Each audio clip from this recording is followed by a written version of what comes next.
I carried that on into my school life with very dramatic behavior. I nearly got, I used to steal from the headmaster, break into the headmaster's study, steal petty cash. I used to, in both my whatever grade schools, your high school and college, used to indulge in homosexual behavior, which is incredibly risky because it would risk expulsion and stuff like that. So that kind of high risk behavior that sort of was built into me. And then, of course, when I started using drugs, every single time you use drugs, that's pretty high risk behavior. And of course, getting involved in criminal activities and things like that. So all my life until I got into recovery had been one of creating drama and being at the center of drama. And I think that when I got into sobriety, I found suddenly, well, where's the drama? What am I going to do? Because this looks like a flat line. This looks like quite boring compared to the life I've just led, which has been huge highs and lows. 1 minute it's really high, 1 minute it's really low, bang, bang, bang, bang. And that I think is most people's experience when they're drinking. Either, they've got an emotional high, they've got a physical high, they've got some sort of crisis going on, but big, big spiky life, and suddenly it flatlines in sobriety. And in that time, I have found myself in sobriety creating situations. The classic one, which I got an opportunity very early on, really, in recovery. I was about 3.5, 4 years sober, and I got given the opportunity to be manager of a 23-bed residential unit. It was a career break beyond all career breaks. And it was like, I mean, I did a good job, actually. It was a great place. But what did I find myself doing? I found myself borrowing from the petty cash, paying it back at the end of the month, but borrowing from the petty cash, £10 one month, £20 the next month. 1 month I was up to £600. Now, if they'd suddenly come in and gone, okay, we're just going to do an audit on the petty cash, I would have been absolutely dismissed. It was incredibly risky behavior. Every day I entered into that building, the sort of sense of drama was with me, and it was purely of my own creation, nothing to do with anybody else. I created that dramatic situation around me, and I was kind of comfortable in that situation. Do you And think it was a buzz? There's a buzz to it? Like there's a buzz of just getting away with it. Just kind of a- at the very last moment, just kind of there's a buzz to that? Absolutely, I think so. Yeah, I mean, and I do still, I think, sort of lead my life certainly financially. Just push it to the edge, push it to the edge, Yeah. push it to the edge. In previous relationships, not with my current one, but I've tried risky behavior, haven't always been faithful. Just little risky things like that.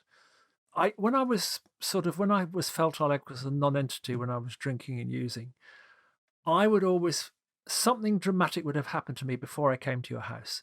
So that when I knocked on the door, they'd open the door and you'd go, oh, you'd never believe what's just happened to me, and then I would come up with some story about something that happened on the bus or something, but so I was always creating a dramatic situation around me. And I think I'm still capable of doing that. As I think, I don't know if I mentioned it but I had a suitcase stolen, lost, whatever, on a train about a month ago. I'm still talking about it. And it's like, look at this little drama that happened to me.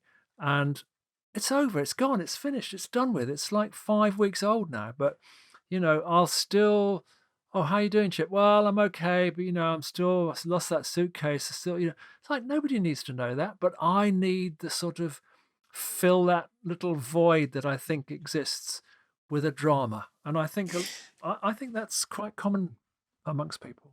Yeah, so there's something I want to say there's a balance here because there's something very human about you'll never guess what just happened, right? There's Yeah. something like I mean, immediately, like, I'm like, all I want to do is know what just happened. Yeah, Like, tell me, tell exactly. me, Yeah, tell yeah, me, right? yeah. There's something, It's a great hook. Yeah, it's a great hook. It's a great yeah, hook. And so I want to go to kind of balance, because sometimes, well, you're quite funny and entertaining when someone comes and when someone one of the typical ones is a travel story. So when someone comes and they have a hilarious travel story, it's very Mhm. entertaining and da, da, da. So there's a balance to that, but there's also there's a way that we make it's just always drama, and it's Yeah. always, and there's I certainly noticed it when I was working in rehab, that there's just a recreation of drama where Mm. it doesn't need to be dramatic. So Yeah. I'm thinking of well, for instance, when people insert themselves into things. Mhm. So it's actually not really anything to do with you. And one of the examples, we were in focus and the client died, and I can't remember now. It was a long time ago. I can't remember who it was or how they died, but it always affects the community when that happens. And I feel like it Yep. was, I feel they may have taken their own life. Um, it brings out all kinds of different reactions. And there was one client, I think she'd just graduated, and I think she knew the person who died sort of in passing, not particularly close. Well, she was off and running. Yep. She was organizing candlelit vigils. Yep. She was all, and I remember doing, and it was just really kind of like, oh, she was just so busy with it, and so, and I've been in contact with the family, and I've been in, and she just inserted herself because it was sort of out of, there was something about, there's that process, it's something out of the norm, right? Yes. It Yeah. I mean, I do. I see that particular trait quite frequently, actually, and I call them grief junkies. And Yes, there that is is, yeah, not to in any way denigrate anybody who is suffering real grief because of yeah, something that's happened or somebody they've lost. But there are people who will, as you said, sort of insert themselves in. I mean, you see it a lot in self-help meetings, somebody that really wasn't that well known dies, and suddenly everybody's best friend has died. yeah, And, oh God, I knew him so well. I knew her so well. I've known her for years. And it's an insertion of yourself into a dramatic situation where actually you yes, don't belong. yeah, That grief belongs with other people, but people insert themselves into because it's drama. It somehow. I mean, there's an element of attention seeking to all drama, yeah, especially. I mean, I say this isn't to in any way get away from the fact that dramatic things happen to people, and very dramatic things happen to people. But sometimes we can find ourselves exaggerating stories, exaggerating things that have happened to us in order to create a dramatic situation which has an effect of making us the center of attention. As you said, if you walk in somewhere and go, well, you never guess what happened to me. Everybody goes, "What? What? What? Tell yeah, us, yeah, Chip. Offload what it is that you've got in your yeah. mind that's going to enlighten us." But I think it goes beyond. I mean, I know that I have certainly, as I said, I think sometimes I've I've certainly behaved as I said with that example with the petty cash. That was Yeah. a really eye opener for me about, oh my, what are you doing? You are risking everything. You're There's a creating. triangle there of drama, chaos, and risk, Yes, right? It's a sort absolutely, of perfect storm absolutely, of all those three things. absolutely. Which was a triangle I was very familiar with, and I do Yeah. think that a lot of us, it doesn't matter where you are in the sort of spectrum. I think that everybody, in the course of their drinking, gets into that kind of triangle of chaos, Mhm. family chaos, business chaos, whatever. Very high risk behavior. There's a big adrenaline rush from taking risks and getting yourself into drama. We get a big hit of adrenaline, and we can get quite addicted to that. And I think it takes people, it's taken me a long time to sort of let go of being content with a less dramatic lifestyle.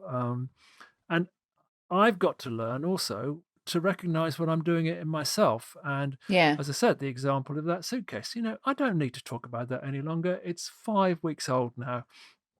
But, But I've got to kind of, it's a way, if someone hasn't heard that story, it's so, in case anybody, Chip lost all of his electronic goods, got Yeah. stolen or lost on the train in London, like laptop, Kindle, iPad. I mean, but the thing is, if you haven't heard that story, everybody can relate to it. It's kind of almost my worst nightmare. Like I Yeah. messaged you about I'm going to get one of those Apple Tag things and just stick them everywhere. Yeah. Yeah. Um, but like that's if I hadn't heard that story and it's 6 months old, I'd be like, oh man, like, and I'd be going around in my head thinking, oh my God, if that happened to like, there's something so almost Rel- bonding yeah. about it, Relatable to, right? yeah, there Like is something. Yeah. Yeah. there's a bondingness, but so that's the thing. When I think the addiction to drama it's a way of getting needs met. Yes. When you Yes. can't get your needs met, when you can't get attention or feel Or bonded to sympathy. Yeah. people Or or sympathy. sympathy Yeah. or all of those things that we all need, drama and creating drama is a really good way of doing it. And I think we all know someone.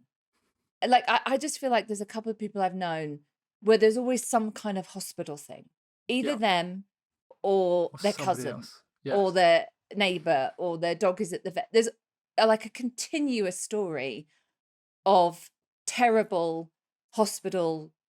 It's like, my God, this, and it's not ever like, doesn't seem to ever be like a life-threatening thing, but it's like constant sort of, and it is you, and so you want to give sympathy because of course Yeah. but sometimes I've noticed I felt fatigued. I'm Yeah. like, I just sort of, my sympathy reserves have been deleted. I sort of don't have, like, that's terrible, but No, I this know. always No. seems to be the story with you. Yeah. No, I know what you mean. And I think, the opposite of drama is boredom, I guess. And I think that Mm, is a lot of people's fear of what mm, sobriety is going to be like. Oh, that looks boring. Oh, I'm going to be mm, boring. People who don't mm. drink are boring. And so I definitely think I've seen a kind of a graph of kind of people getting excited about recovery, and then it reaches a peak and it kind of flatlines. You're not struggling with drinking every day any longer. You're kind of comfortable with that. And then suddenly life takes on the kind of normal level of little ripples that normal life has. And I think we can find ourselves adding drama into that to make it feel more exciting because we have got used, most of us, 20 years probably, of dramatic ups and downs in our life, dramatic ups and Yeah. downs as a result of our drinking, dramatic ups and downs in our childhood, just drama.